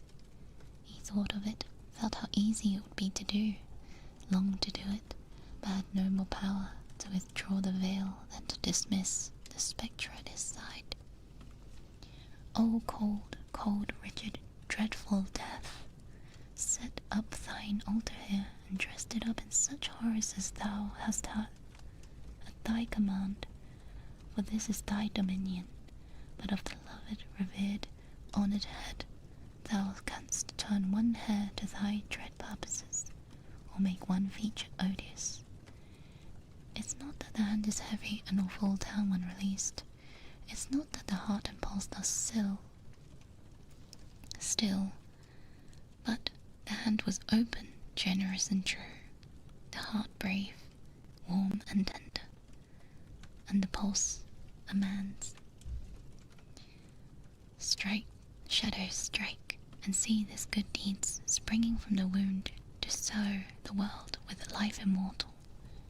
No voice pronounced these words in Scrooge's ears, yet he heard them when he looked upon the bed. If this man could be raised up now, what would be his foremost thoughts? Avarice, hard-dealing, griping cares. They've brought him such a rich end, truly. Thank you very much, Ben. Thank you. He lay in the dark, empty house, with not a man, a woman, or a child to say that he was kind to me in this or that, and for the memory of one kind word I will be kind to him. A cat was tearing at the door. There was a sound of gnawing rats beneath the hearthstone. What they wanted in the room of death, and why they were so restless and disturbed, Scrooge did not dare to think. Spirit, he said, this is a fearful place. In leaving it, I shall not leave its lesson. Trust me. Let's go. Still, the ghost pointed with an unmoved finger to the head. I understand you, Scrooge returned, and I would do it if I could, but I have not the power, Spirit. I have not the power. Again, it seemed to look upon him. If there's any person in town who feels emotion caused by this man's death, said Scrooge, quite agonized. Show that person to me. Spirit, I beseech you. The phantom spread its dark robe before him for a moment, like a wing, withdrawing it, revealed a room by daylight where a mother and her children were. She expecting someone, and with anxious eagerness, for she walked up and down the room, started at every sound, looked out the window, glanced at the clock, tried, but in vain, to work with her needle, and could hardly bear the voices of the children in their play. At length, the long-expected knock was heard. She hurried to the door, and met her husband, a man whose face was careworn and depressed, though he was young. There was a remarkable expression in it now, a kind of serious delight, of which he felt ashamed, which he struggled to repress. He sat down to the dinner that had been hoarding for him by the fire. When he asked him faintly what news, he appeared embarrassed to answer. Is it good, she said, or bad, to help him? Bad, he answered. We are quite ruined. No, there is hope yet, Caroline. If he relents, she said, amazed, there is nothing is past hope, if such a miracle has happened. He is past relenting, said her husband. He is dead. She was a mild and patient creature, if her face spoke truth, but she was thankful in her soul to hear it, and she said so with clasped hands. She prayed forgiveness the next moment and was sorry, but the first was the emotion of her heart. What the half-drunken woman whom I told you of last night said to me when I tried to see him and obtain a week's delay, what I thought was a mere excuse to avoid me, turns out to have been quite true. He was not only ill, but dying, then. To whom will our debt be transferred? I don't know, but before that time we shall be ready with the money. Even though we are not, it would be bad fortune indeed to find so merciless a creditor in his successor. We may sleep tonight with light hearts, Caroline. Yes, soften it as they would, their hearts were lighter. The children's faces, hushed and clustered round to hear what they so little understood, were brighter. And it was a happy house for this man's death. The only emotion that the ghost could show him, caused by the event, was one of pleasure. Let me see some tenderness connected with the death, said Scrooge, or that dark chamber spirit, which we just left now, will be forever present for me. The ghost conducted him through several streets familiar to his feet. They went along. Scrooge looked there and there to find himself, but nowhere was he to be seen. They entered poor Bob Cratchit's house, the dwelling he had visited before, found the mother and the children seated around the fire. Quiet, very quiet. The noisy little Cratchits were as still as statues in one corner, and sat looking up at Peter, who had a book before him. The mother and her daughters were engaged in sewing, but surely they were very quiet.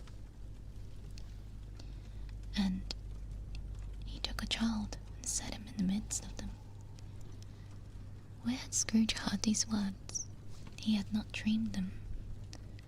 The boy must have read about them, as he and the spirit crossed the threshold. Why did he not go on? The mother laid her work upon the table, and put her hand up to her face. The colour hurts my eyes, she said. The colour? Ah, poor Tiny Tim. They're better now, said Cratchit's wife. It makes them weak by the candlelight, and I wouldn't show weak eyes to your father when he comes home for the world. It must be near his time. Past it, rather, Peter answered, shutting up his book. But I think he has walked a little slower than he used to. these past few last evenings. They were quiet again. At last she said in a steady, cheerful voice that only faltered once. I have known him walk with Tiny Tim upon his shoulder very fast indeed. And so have I, cried Peter, often. So have I, exclaimed another. So had all. But he was very light to carry, she resumed, intent upon her work, and his father loved him so that it was no trouble, no trouble. But there is your father at the door. She hurried out to meet him, little Bob in his comforter. He had need of it, poor fellow, came in. His tea was ready for him on the hob. They all cried who would help him. Then the two young Cratchits got upon his knees and laid each child a little cheek against his face, as they did. They said, Don't mind it, father, don't be grieved. Bob was very cheerful with them, and spoke pleasantly to all the family. He looked at the work upon the table, praised the industry and speed of Mrs. Cratchit and the girls. They'll be done before Sunday, he said. Sunday? You went today then, Rob? Said his wife. Yes, my dear, returned Bob. I wish you could have gone. It would have done you good to see how green a place it is, but you'll see it often. I promised him that I would walk there on Sunday. My little, little child, cried Bob. My little child. He broke down all at once. He couldn't help it. If he could have helped it, he and his child would have been farther apart, perhaps, than they were. He left the room, went upstairs into the room above, which was lightly cheerful, hung with Christmas. There was a chair set close beside the child, and there were signs of someone having been there lately. Poor Bob sat down in it, and when he had thought a little and composed himself, he kissed the little face. He was reconciled to see what had happened, and went down again quite happy. They drew about the fire and talked, the girls and the mother still working. Bob told them of the extraordinary kindness of Mr. Scrooge's nephew, whom he had scarcely seen but once, and who, meeting him in the street that day, seeing that he looked a little, just a little down, you know, said Bob, inquired what had happened to distress him. On which, said Bob, for he is the pleasantest spoken gentleman you ever heard, I told him, I am heartily sorry for it, Mr. Cratchit, he said, and heartily sorry for your good wife. By the by, how he ever knew that, I don't know.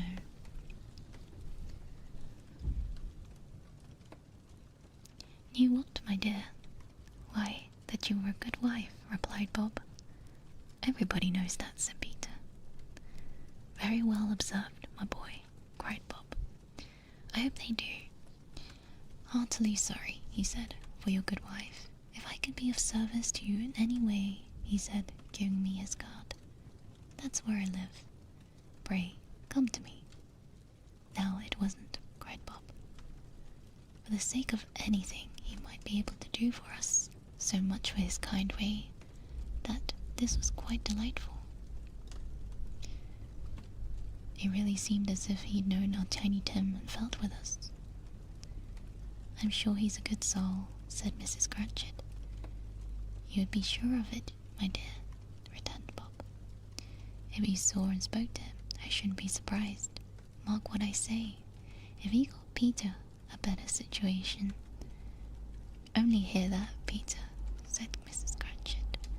And then, cried one of the girls, Peter will be keeping company with someone, and setting up for himself. Get along with you, retorted Peter, grinning.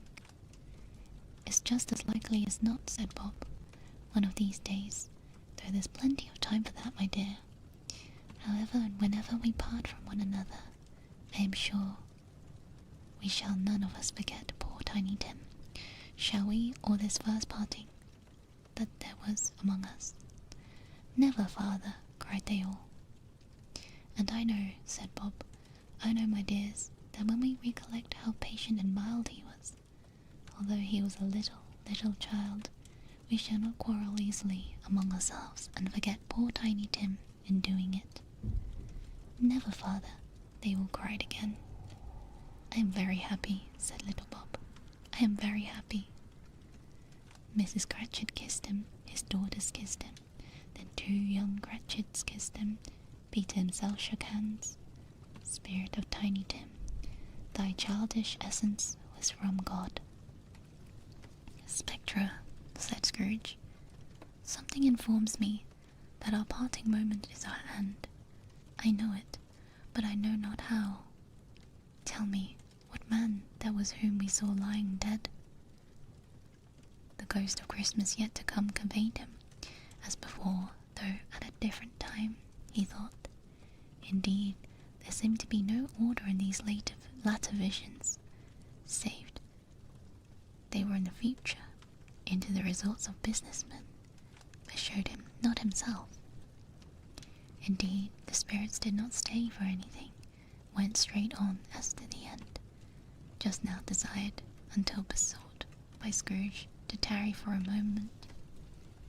This court, said Scrooge, through which we hurry now, is where my place of occupation is, and has been for a length of time. I see the house, let me behold what I shall be in the days to come. The spirit stopped. The hand was pointed elsewhere. The house is yonder, Scrooge exclaimed. Why do you point away? The inexorable finger underwent no change. Scrooge hastened to the window of his office and looked in. It was an office still, but not his. The furniture was not the same, and the figure in the chair was not himself. The phantom pointed as before. He joined it once again, wondering why and whither he had gone, accompanied it until they reached an iron gate. He paused to look around before entering. A churchyard. Here, then, the wretched man whose name he had now to learn lay underneath the ground. It was a worthy place, walled in by houses, overrun by grass and weeds, the grove of vegetation's death, not life, choked up with too much burying, fat with repleted appetite, a worthy place. The spirit stood among the graves, pointed down to one. He advanced towards it, trembling. The phantom was exactly as it had been, but he dreaded that he saw new meaning in its solemn shape. Before I draw nearer to the stone to which you point, said Scrooge, answer me one question. Are these shadows of the things that will be, or are they shadows of things that may be only? Still the ghost pointed downward to the grave by which it stood. Men's courses will foreshadow certain ends, to which, if persevered in, they must lead, said Scrooge. But if the course is to be departed from, the ends will change. Say it is thus with what you show me. The spirit was immovable as ever. Scrooge crept towards it, trembling as he went, followed the finger, read upon the stone of the neglected grave his own name, Ebenezer Scrooge. Am I the man who lay upon the bed? He cried, upon his knees. The finger pointed from the grave to him, and back again. No spirit, oh no. The finger was still there. Spirit, he cried, tight clutching at its robe. Hear me, I am not the man I was. I will not be the man I must be. But for this intercourse, why show me this if I am past all hope? For the first time the hand appeared to shake. Good spirit, he pursued, as down upon the ground he fell before it. Your nature intercedes me and pities me. assure me that I may yet change these shadows you have shown me by an altered life. The kind hand trembled. I will honor Christmas with my heart and try to keep it all here. I will live in the past, present, and future. The spirits of all three shall strive within me. I will not shut out the lessons that they teach. Oh, tell me I may sponge away the writing in this stone. In his agony, he caught the spectral hand. It sought to free itself, but he was strong in his entreaty, and detained it. The spirit, stronger yet, repulsed him. Holding up his hands in a last prayer to have his fate reversed, he saw an altercation in the phantom's hood and dress. It shrunk, collapsed, and dwindled down into a bedpost.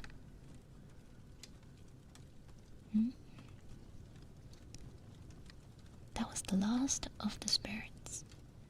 That was day 4. Now in at the last chapter. Heading out. See ya later, Twisted. I've arrived a bit late. Not at all. We are just about to hit the last chapter. So, yeah, pretty good. Thank you very much so far.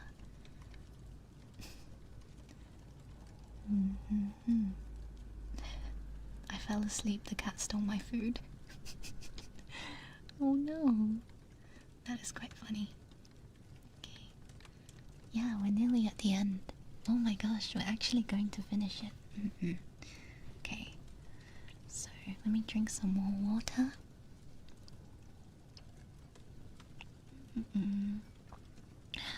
So Mr. Scrooge saw his own funeral and saw that literally no one was sad that he died.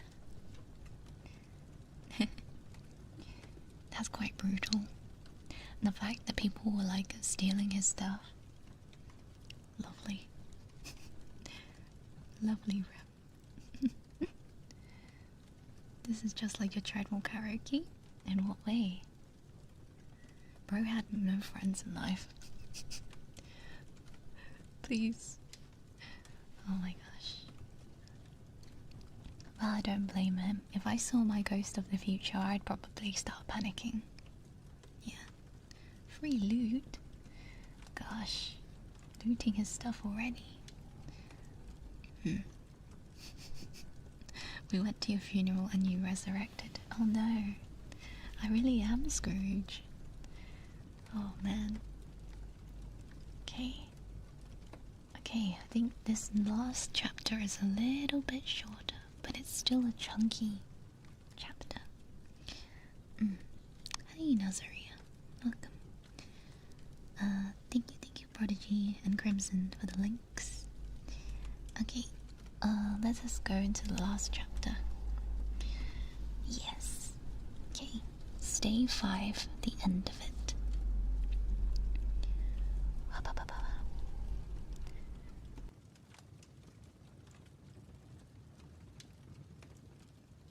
Okay. Yes, and the bedpost was his own. The bed was his own. The room was his own. Best and happiest of all, the time before him was his own to make amends in. I will live in the past, the present, and the future, Scrooge repeated as he scrambled out of bed. The spirits of all three shall strive within me. Oh, Jacob Marley, heaven, and the Christmas time be praised for this. I say it on my knees, all Jacob, on my knees. He was so fluttered and so glowing with his good intentions that his broken voice would scarcely answer to his call. He had been sobbing violently in his conflict with the spirit, and his face was wet with tears. They are not torn down, cried Scrooge, folding one of his bed curtains into his arms. They are not torn down, rings and all. They are all here. I am here. The shadows of the things that would have been may be dispelled. They will be. I know they will. His hands were busy with garments all the time, turning them inside out, putting them on out upside down, tearing them, mislaying them, making them parties, every kind of extravagance. I don't know what to do, cried Scrooge, laughing and crying in the same breath, making a perfect lalcoon of himself in his stockings. I am as light as feather. I am as happy as an angel. I am as merry as a schoolboy. I am as giddy as a drunken man. A Merry Christmas to everybody. Happy New Year to all the world. Hello here. Ooh. Hello. He had raced into the sitting room and was now standing there, perfectly winded. There's the saucepan that the girl was in, cried Scrooge, starting off again, going round the fireplace. There's the door, by which the ghost of Jacob Marley entered. There's the corner where the ghost of Christmas present sat. There's the window, where I saw the wandering spirits. It's all right, it's all true, it all happened. Really, for a man who had been out of practice for so many years, it was a splendid laugh, a most illustrious laugh, the father of a long, long line of brilliant laughs. I don't know what day of the month it is, said Scrooge. I don't know how long I've been among the spirits. I don't know anything. I'm quite a baby. Never mind. I don't care. I'd rather be a baby. Hello. Hello there. He was checked in his transports by the church ringing out the lustiest peals he had ever heard. Clash, clang, hammer, ding, dong, bell. Bell, dong, ding, hammer, clang, clash. Oh, glorious, glorious. Running to the window, he opened it, put out his head. No fog, no mist. Clear, bright, jovial, stirring, cold. Cold piping for the blood to dance to. Golden sunlight. Heavenly sky, sweet fresh air, merry bells. Oh, glorious, glorious. What's today? Cried Scrooge, calling downward to a boy in Sunday clothes, who perhaps had loitered in to look about him. Eh? Returned the boy, with his mite of wonder. What's today, my fine fella? Said Scrooge. Today, replied the boy. Why, Christmas Day. It's Christmas Day, said Scrooge to himself. I haven't missed it. The spirits have done it all in one night. They can do anything they like. Of course they can. Of course they can. Hello, my fine fellow. Hello, returned the boy. Do you know the poulterers in the next street but one at the corner? Scrooge inquired. I should hope I did, replied the lad. An intelligent boy, said Scrooge. A remarkable boy. Do you know where they've sold the prize turkey that was hanging there? Not the little prize turkey, the big one. What, the big one as big as me? Returned the boy. What a delightful boy, said Scrooge. It's a pleasure to talk to him. Yes, my buck. It's hanging there right now, replied the boy. Is it? Said Scrooge. Go and buy it. Walker, exclaimed the boy. No, no, said Scrooge. I am in earnest. Go and buy it. Tell them to bring it here, that I may give them the direction where to take it. Come with me, back to the man, and I'll give you my shilling. Come back with him in less than 5 minutes, and I'll give you half a crown. The boy was off like a shot. He must have had a steady hand at the trigger. Who could have had a shot off half so fast? I'll send it to Bob Cratchits, whispered Scrooge, rubbing his hands, splitting with delight. He shan't know who sends it. It's twice the size of Tiny Tim. Joe Miller never made such a joke sending it to Bob's Wilby. The hand in which he wrote the address was not a steady one, but write it he did, somehow downstairs to open the street door, ready for the coming of the poulterer's man. As he stood there waiting for his arrival, the knocker caught his eye. I shall love it as long as I live, cried Scrooge, patting it with his hand. I scarcely ever looked at it before. With an honest expression in its face, its wonderful knocker. Here's the turkey. Hello. How are you? Merry Christmas. It was a turkey. He could never have stood upon his legs, that bird. He would have snapped them short in a minute, like sticks of sealing wax. Why is it impossible to carry that into Camden Town? Said Scrooge. You must have a cab. The chuckle with which he said this, and the chuckle which he paid for the turkey, the chuckle with which he paid for the cab, the chuckle with which he recompensed the boy, were only to be exceeded by the chuckle in which he sat down breathless in his chair again, chuckled till he cried. Shaving one was not an easy task, for his head continued to shake very much. Shaving requires attention, even when you don't dance while you're at it. But if he had cut the end of his nose off, he would have put a piece of sticking plaster on it and be quite satisfied. He dressed himself all in his best, and at last got out onto the streets.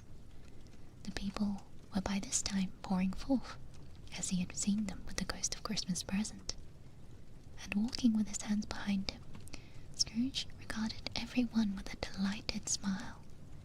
He looked so irresistibly pleasant, in a word, that 3 or 4 good-humoured fellows said, "Good morning, sir, and Merry Christmas to you." And Scrooge said often afterwards that all the bliff sounds he had ever heard, those were the blithers in his ears.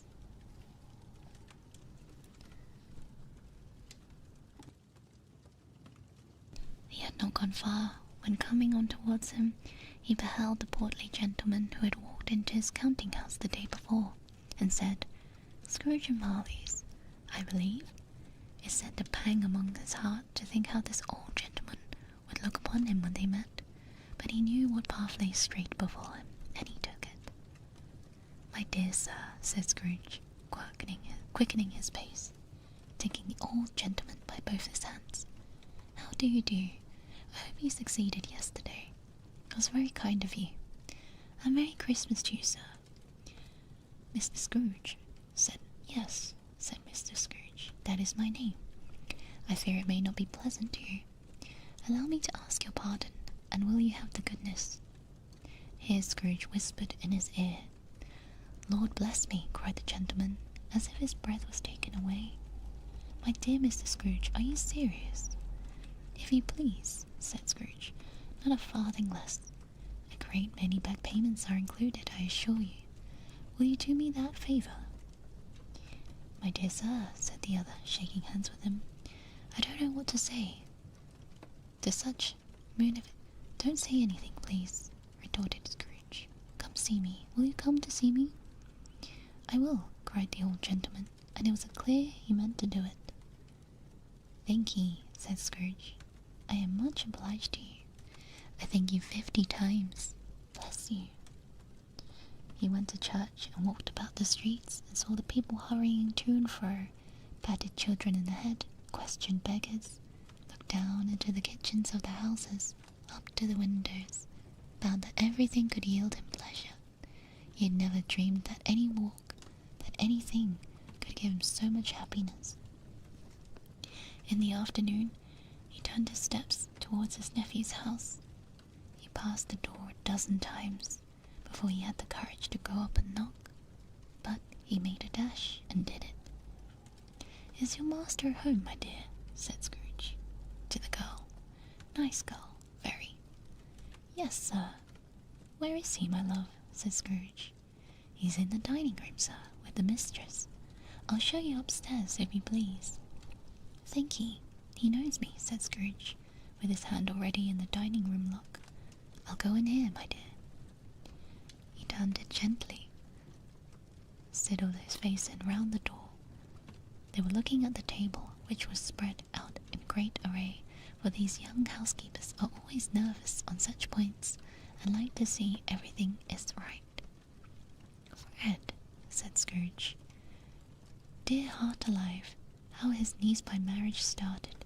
Scrooge had forgotten for the moment about her sitting in the corner with the footstool, or he wouldn't have done it on any account. "My, bless my soul," cried Fred, "who's that?" "It's I, your Uncle Scrooge. I've come to dinner. Will you let me in, Fred?" Let him in. It was a mercy he didn't shake his arm off. He was at home in 5 minutes. Nothing could be heartier. His niece looked just the same. So did Topper when he came. So did the plump sister when she came. so did everyone were thinking. Wonderful party, wonderful games, wonderful anonymity, wonderful happiness. But he was early at the office next morning. Oh, he was early there. If he could only be the first there and catch Bob Cratchit coming in late. That was the thing that he had set his heart upon. And he did it. Yes, he did. The clock struck 9, no Bob. 15:15, no Bob. He was full 18 minutes and a half behind his time. Scrooge sat with his door wide open that he might see him come into the tank. His hat was off. Before he opened his door, his comforter too. He was on the stool in a jiffy, driving away with his pen, as if he was trying to overtake 9 o'clock. "Hello," growled Scrooge in his accustomed voice, as near as he could feign it. "What do you mean by coming here at this time of day?" "I'm very sorry, sir," said Bob. "I am behind my time." "You are?" repeated Scrooge. "Yes, I think you are. Step this way, sir, if you please." "It's only once a year, sir," pleaded Bob, appearing from the tank. "It shall not be repeated. I was making rather merry yesterday, sir." "Now I'll tell you what, my friend," said Scrooge. "I'm not going to stand this sort of thing any longer, and therefore," he continued, leaping from his stool and giving Bob such a dig in the waistcoat that he staggered back into the tank again, "and therefore I am about to raise your salary." Bob trembled and got nearer to the ruler. He had a momentary idea of knocking Scrooge down with it, holding him, calling the people in the court for help, and a straight waistcoat. "A Merry Christmas, Bob," said Scrooge, with earnestness that could not be mistaken. He clapped him on the back.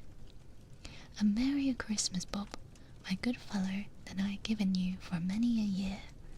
I raise your salary, and endeavour to assist your struggling family, and will discuss your affairs this very afternoon over a Christmas bowl of smoking bishop, Bob. Make up the fires, buy another coal scuttle before you dot another I, Bob Cratchit." Scrooge was better than his word. He did it all, and infinitely more. And to Tiny Tim, who did not die, he was a second father. He became as good as a friend, as good as master, as good as a man, as good as the old city knew, or any other old city, town or borough in the good old world. Some people laughed to see this alternation in him, but he let them laugh, and little heeded them, for he was wise enough to know that nothing ever happened on this globe for good, at which some people did not have their fill of laughter in the outset. Knowing that was such as these would be blind anyway, he thought it quite as well they should wrinkle up their eyes in grins, and have melody in less attractive forms. His own heart laughed, and that was quite enough for him. He had no further intercourse with spirits, but lived upon total abstinence principle ever afterwards, and it was always said of him that he knew how to keep Christmas well, if any man alive possessed the knowledge. May that be truly said of us, and all of us. And so, as Tiny Tim observed, God bless us, every one. The end of A Christmas Carol. Dang, that was a nice ending. Even though it's a very well-known story, it's still nice to read the ending. Let's go, Tiny Tim. Tiny Tim did not die in this timeline. Rice Farmer Joe, welcome to Pillow Princess. Thank you so much. Appreciate it. Yeah. This is the good timeline. Beautifully read. Thank you, thank you. Yeah, honestly, I was just worried that my stomach might crawl. I'm getting hungry. Like especially when they were describing the juicy turkey. Oh, the juicy turkey. Oh, I was like, I really want a Christmas dinner right now. Stomach growls just add to the immersion. I think I make quite a good, like a random Victorian boy on the streets. Sir, it is Christmas. Yes. Oh, sir, please, sir. I am so hungry.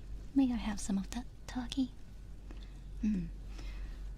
Tiny Tim got an extra bowl of porridge. He deserves more than that. He deserves the big turkey. But yeah, I remember watching this on the Disney version, the Disney animated version of this, and I felt really sad when Tiny Tim died. I was like, what the heck? This is so sad. Yeah. But thank you so much for joining me today. You have the Victorian paper hat boy. I do. I don't have the reference on this account, but for my idol outfit, I have a little paper hat boy. Paper boy hat. Oh my gosh. I'm getting all my words mixed up. But yeah, thank you so much for joining me today. Don't forget, I don't know, don't forget to stay hydrated. Don't be a Scrooge. Yeah. Thank you for joining me. Thank you, thank you. I'll see you. Concert in 2 days. Yes, don't forget the concert happening on 21st and 22nd on the V4 Mirai channel. Yes. Great as usual. Thank you, thank you. Thanks for listening to me ramble. Okay. Thank you for the linkies. Get your tickets, get your light sticks. And I'll see you tomorrow. Happy Christmas.